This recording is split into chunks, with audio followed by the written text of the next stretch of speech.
நம் கர்த்தரும் மீட்பருமாகிய ஆண்டவராகிய இயேசு கிறிஸ்துவின் நாமத்தால் உங்கள் யாவரையும் வாழ்த்துகிறேன். இன்றைக்கும் கர்த்தருடைய வார்த்தைகளை உங்கள் யாவரோடும் பகிர்ந்து கொள்வதில் நான் கிறிஸ்துவுக்குள் மகிழ்கிறேன். பரிசுத்த வேதத்திலிருந்து சங்கீதம் 42 அதிகாரம் 5 வசனத்தில், ஆத்துமாவே ஏன் கலங்குகிறாய்? ஏன் எனக்குள் தியங்குகிறாய்? தேவனை நோக்கி காத்திரு, அவர் சமூகத்து ரட்சிப்பின் நிமித்தம் நான் இன்னும் அவரை துதிப்பேன். எனக்கு பிரியமானவர்களே, இந்த 42 சங்கீதத்தை பாடியவர்கள் கோராகின் குமாரர். அநேகர் இப்படி நினைக்கலாம், கோராகின் குமாரருக்கு தேவன் மீது எவ்வளவு பற்றுதலும் பயமும் பக்தியும் இருக்கும் என்றால் கோராகு என்பவன் எவ்வளவு பெரிய நீதிமானாய் பக்திமானாய் இருந்திருப்பான் என்று நம்மில் சிலர் நினைக்கலாம். எனக்கு அன்பானவர்களே, இந்த கோராகு என்பவன் மோசேயின் நாட்களில் வாழ்ந்தவன். இஸ்ரவேலர்கள் எகிப்திலிருந்து விடுதலை பெற்று கானானுக்கு பிரயாணம் செய்கையில் பாரான் வனாந்தரத்தில் வைத்து கோராகு என்பவன் தன்னோடு ஒரு கூட்டத்தை சேர்த்து கொண்டு கர்த்தருடைய தாசனாகிய மோசேக்கும் ஆரோனுக்கும் விரோதமாக கலகம் பண்ணுகிறான். கோராகும் அவன் கூட்டத்தாரும் கர்த்தரை அவமதிக்கும்படி மோசேக்கு விரோதமாய் கூட்டம் கூடினபடியால் கர்த்தர் அவர்களை தண்டித்தார்.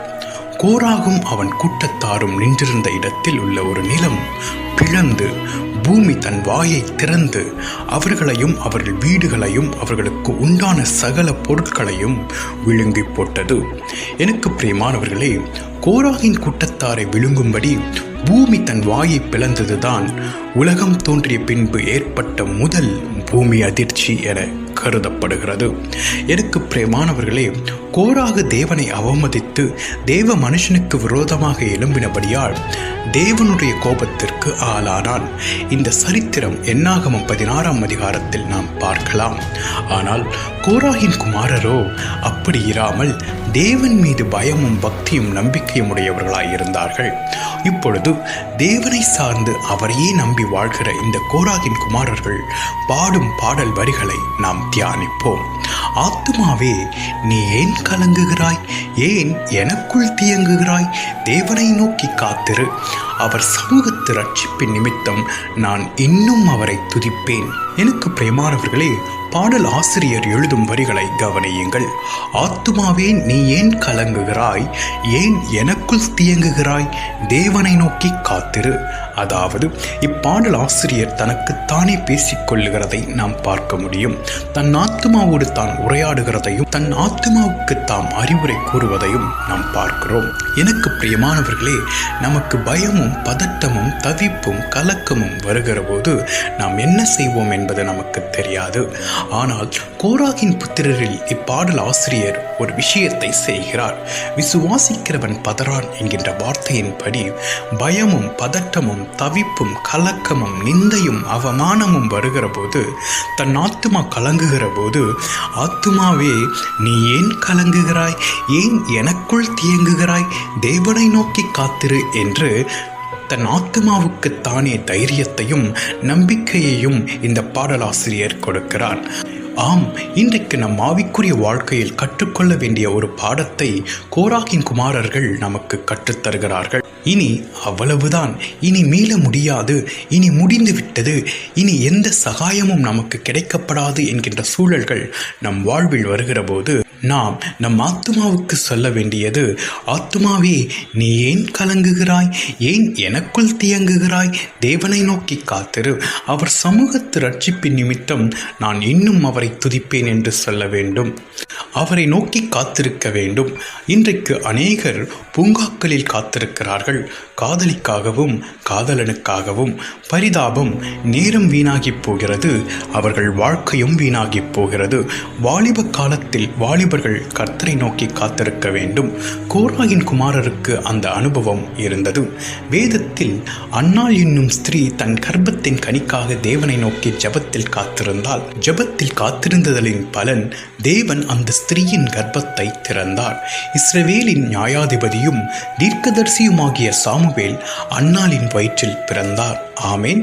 ஹல்லேலூயா, ஹல்லேலூயா. வேதத்தில் ஒரு மனுஷன் வெகு காலமாய் காத்திருந்ததை நாம் பார்க்கலாம். பெத்தஸ்தா என்னும் குளத்தின் அருகிலுள்ள மண்டபத்தில் அநேக நோயாளிகள் தங்கி காத்திருக்கின்றனர்.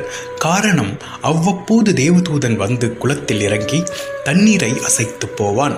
தண்ணீர் கலங்கும் போது நோயாளிகளில் ஒருவன் முதலில் யார் குளத்தில் இறங்குவானோ அவன் எப்பேற்பட்ட வியாதியுள்ளவனாய் இருந்தாலும் குணமடைவான். இப்படி இருக்க 38 வருஷம் தன் சுகத்திற்காக குளத்தண்டையில் ஒருவன் காத்திருக்கிறான். காரணம், தண்ணீர் கலங்கும் போது அவனால் குளத்தில் இறங்க முடியவில்லை. அவனுக்கு யாரும் உதவவும் இல்லை. எனக்கு அன்பானவர்களே, ஒரு நாள் வந்தது. உதவிடும் தெய்வம் என் இயேசுவானவர் அங்கே வந்தார்.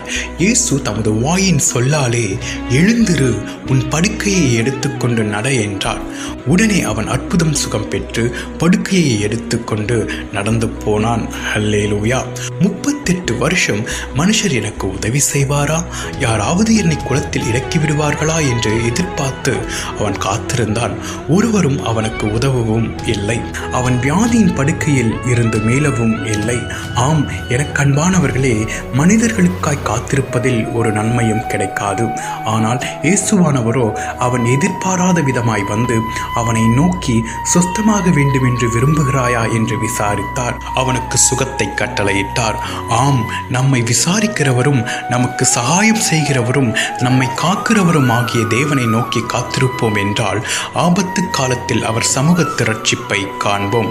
எனவேதான் கோராகின் குமாரரில் பாடலாசிரியன் தன் ஆத்துமாவோடு பேசுகிறான். ஆத்துமாவே, நீ ஏன் கலங்குகிறாய்? ஏன் எனக்குள் தியங்குகிறாய்?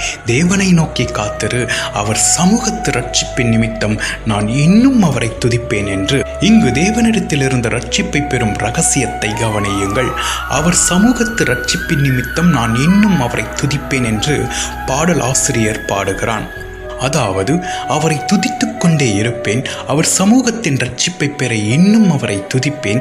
என் ஆத்துமாவே, நீ ஏன் கலங்குகிறாய்? எனக்குள் ஏன் தியங்குகிறாய் என்று பாடுகிறான். எனக்கு அன்பானவர்களே, அவர் சமூகத்து ரட்சிப்பின் நிமித்தம் நாம் அவரை துதிக்க வேண்டும்.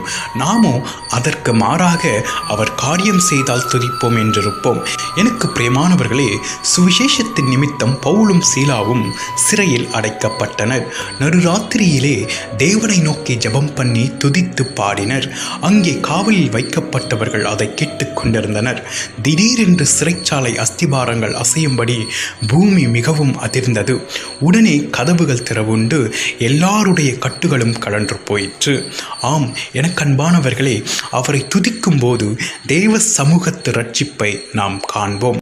எனவே மனமடிவை உண்டாக்கும் பிரச்சனைகள் நம் வாழ்வில் வருகிற போது மனம் தளர்ந்து போகாதபடி கோராகின் குமாரரை போல நம் ஆத்துமாவுக்கு நாம் சொல்வோம், ஆத்துமாவே, நீ ஏன் கலங்குகிறாய்? ஏன் எனக்குள் தியங்குகிறாய்? தேவனை நோக்கி காத்திரு, அவர் சமூகத்து ரட்சிப்பின் நிமித்தம் நான் இன்னும் அவரை துதிப்பேன் என்று சொல்வோம். தேவனை நோக்கி காத்திருப்போம். அவர் சமூகத்து ரட்சிப்பின் நிமித்தம் இன்னும் அவரை துதிப்போம். மகத்துவத்தின் தேவன் தமது ரட்சிப்பை நமக்கு காண்பிப்பாராக. ஆமேன், ஆமேன், ஆமேன்.